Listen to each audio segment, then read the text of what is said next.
Hi everyone, it's Pia and I'm back with another video, and for today's video I will be sharing with you my journey as a virtual assistant. So I know I haven't been religious in posting vlogs, but for this year I would try my best to be consistent in posting contents because I really want to share so many things to all of you.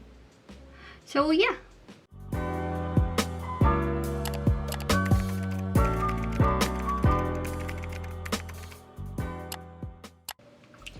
So why, how, and when did I start doing this virtual assistant job? So let's talk about first the why. So mainly the reason is the pandemic. So since the pandemic is, oh man, it's really not something that everyone should joke about.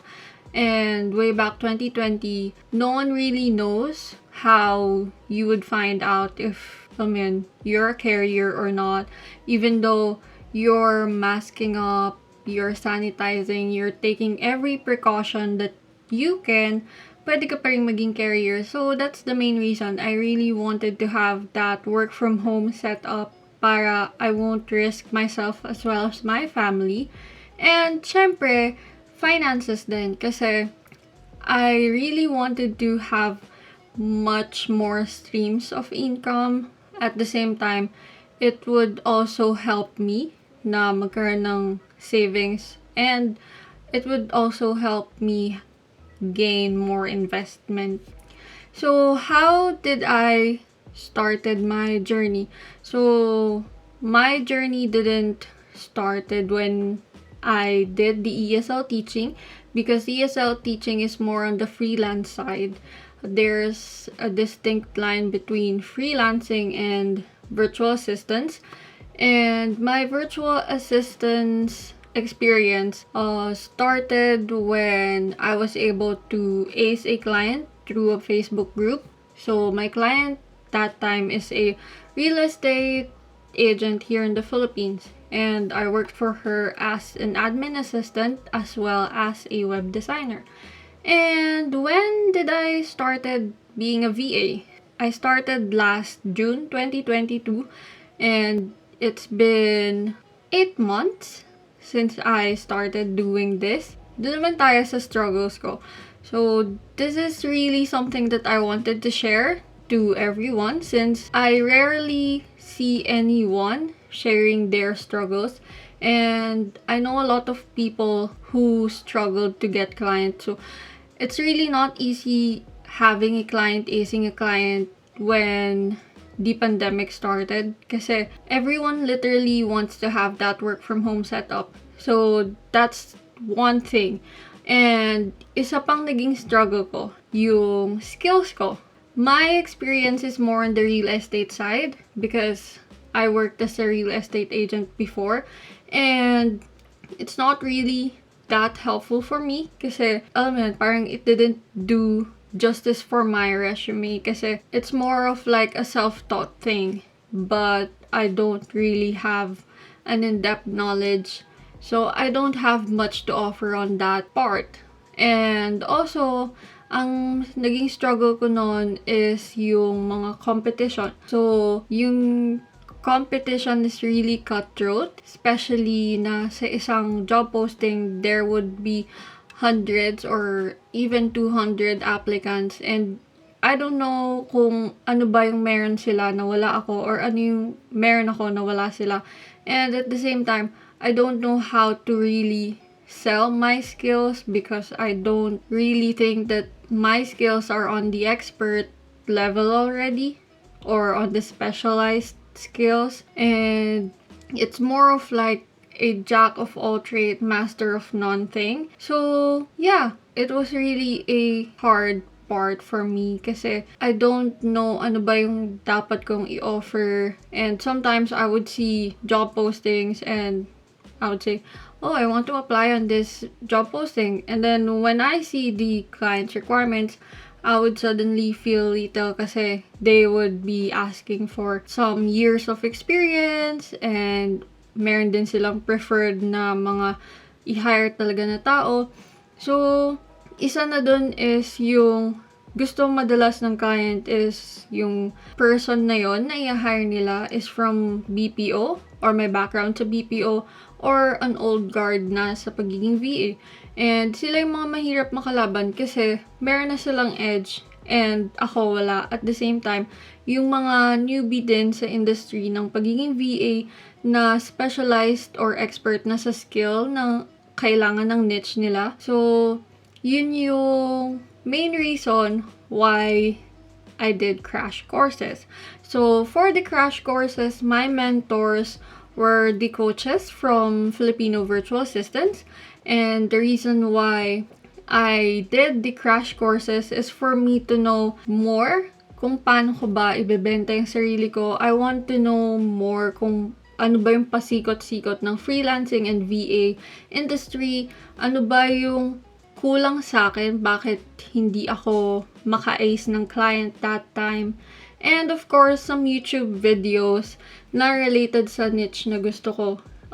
If you don't want to spend, there are lots of videos on YouTube na sobrang helpful, especially if yung niche mo is more on the social media, admin assistants, or kaya naman video editing and photo editing. And kung willing ka naman na mag-spend, it's really helpful to have certifications. It's not something that you would brag, pero it's something that would help your resume. Or kahit hindi mo man ilagay doon, at least meron kang background talaga na pag tinanong ka ni client. And these crash courses are really helpful kasi the coaches are knowledgeable with what they're teaching and they also have an in-depth knowledge and experience dun sa niche na yun na pipiliin mong i-take. At the same time, they can help you find clients or they can suggest what you can do to ace your first client. Huwag mo isipin na hindi mo siya mababawi or it might take you that long to recover from your expenses. Kasi for me, the amount of money that I paid for, nabawi ko din siya agad in a month or two. So, it would really pay off. So, wag mong isipin masyado na baka mamaya masayang lang yung pera mo. Kasi masasayang lang yung pera mo if ikaw mismo hindi ka kikilos or hindi ka gagawa ng paraan para magkaroon ka ng client. And then, how did I ace a client? Just like what I've said a while ago, I was able to ace my client through a Facebook group. And mind you, sa Facebook group, it's just the same as everywhere na naghahanap ka ng work. It's still a cutthroat journey. Ang pinagkaiba lang niya is that, alam mo yun, sa ibang platform kasi, you know how many applied for that position, while sa Facebook group, only the client or the hiring manager or specialist knows kung sino-sino ba and ilan ba yung nag-a-apply for that position. And yung second client ko naman, I was able to have it through an agency. So, agencies are really helpful as well, especially if you're a newbie. Kasi kapag bago ka sa industry and you don't really have much to offer or, alam mo yun, hindi mo pa din alam or kahit anong try mo, wala kang nai-ace na client. Let's say it's been a year na naghahanap ka, because a year of job hunting for VA should be enough already for you to have a client.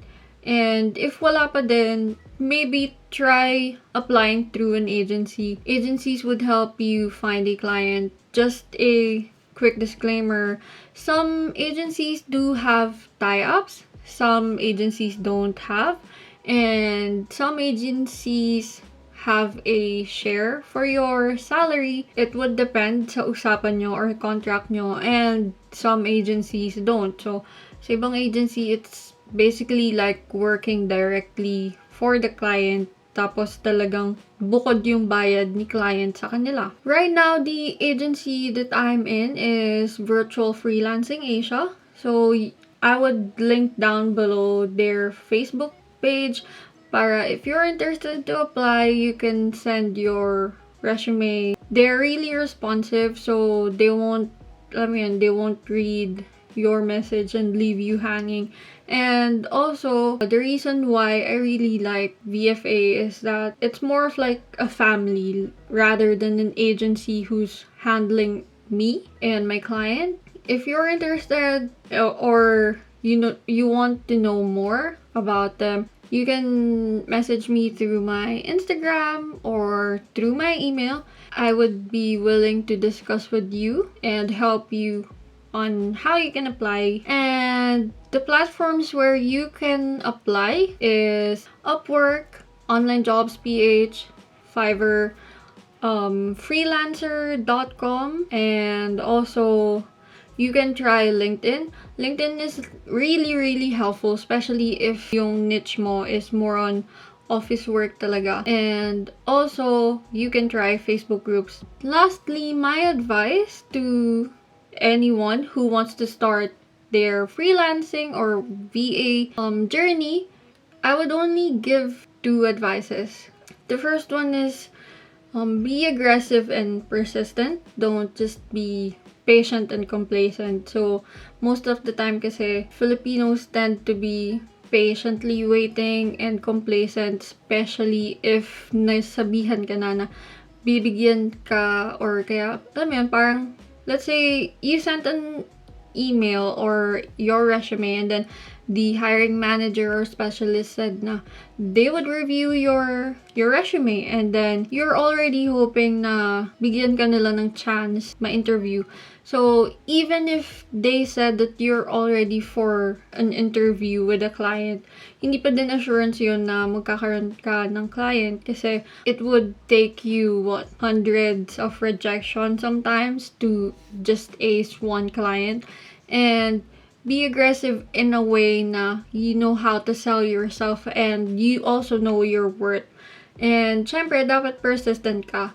No matter how much rejection you get, kailangan yung grit mo na, no, I would get my client.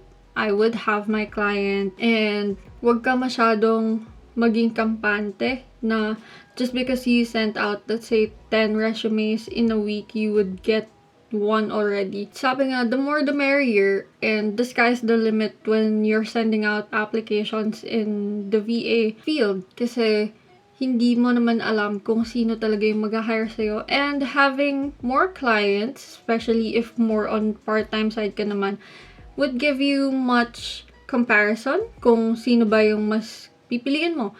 Kasi syempre, yung iba, akala mo maganda na yung offer nila and then biglang meron palang mas better.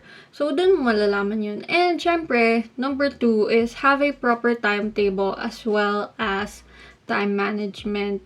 Kasi if you are planning to be like me, I have a full-time job and then the part-time job, it would be really helpful. You should know kung kailan ba yung ganitong schedule mo, kailan ka ba free, kailan ka ba may time para mag-binge watch or mag-aral ulit.